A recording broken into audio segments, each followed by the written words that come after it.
जंगल के बीच एक बहुत बड़ा हाथी रहता था जिसका नाम मोटी था। मोटी बहुत सीधा साधा और मेहनती था।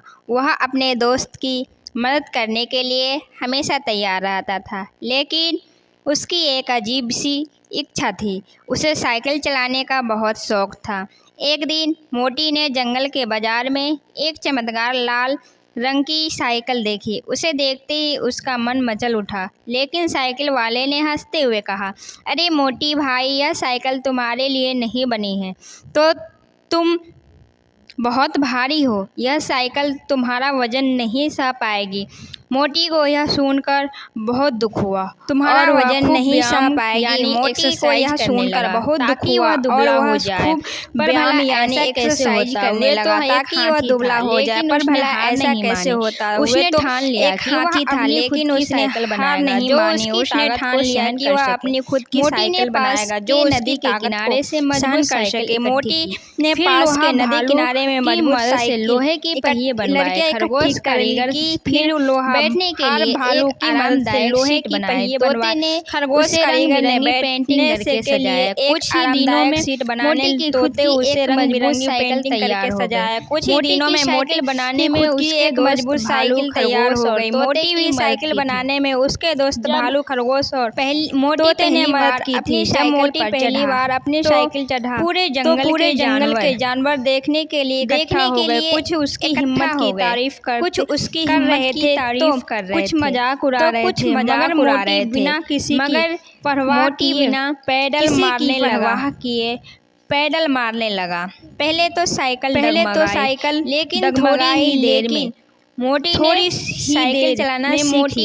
साइकिल चलाना सीख लिया। मोटी जंगल में अपने साइकिल चलाकर घूमने लगा। वह इतना खुश था कि धीरे-धीरे उसमें थोड़ा घमंड आ गया। वह दूसरे से कहने लगा, देखो, मैं जंगल का सबसे अनोखी हाथी तुम सब पैदल चलते हो, लेकिन मैं साइकिल पर घूमता हूँ। एक दिन वो अपनी साइकिल नदी के किनारे गया।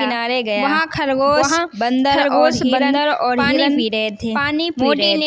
मोटी ने ठहाका मारते हुए कहा, अरे तुम सब अब भी पैदल चलते हो? साइकिल चलाने का असली मजा तो मुझसे पूछो। मोटी कहते भूल गया कि आगे रास्ता पतला था। अचानक उसकी साइकिल फिसली और वह सीधा नदी में जा गिरी। जंगल के सभी जानवर हंसने लगे। मोटी को अपनी गलती का एहसास हुआ। वह झपटते हुए बोला, मुझे समझ आ गया कि कुछ नया सीखने से कोई महान नहीं बनता, बल्कि हमें दूसरों का सम्मान भी करना चाहिए। मोटी ने अपने दोस्तों से माफी मांगी और उन्हें भी साइकिल चलाना सिखाने का। अब वह फिर से सभी का प्रिय बन गया। सभी जंगल के जानवरों ने मिलकर और पूरे जंगल को साइकिल चलाने लगा। और अब पूरा जंगल साइकिल चलाने लगा। कभी भी अहंकार, घमंड नहीं करना चाहिए, बल्कि अपने ज्ञान और कौशल को दूसरों की भलाई करना चाहिए, बल्कि इस्तेमाल ज्ञान और कौशल को दूसरों की भलाई के लिए इस्तेमाल करना चाहिए। अगर आपको ये कहानी पसंद आई हो तो वीडियो को लाइक, शेयर और कमेंट जरूर कीजिएगा। धन्यवाद दोस्तों।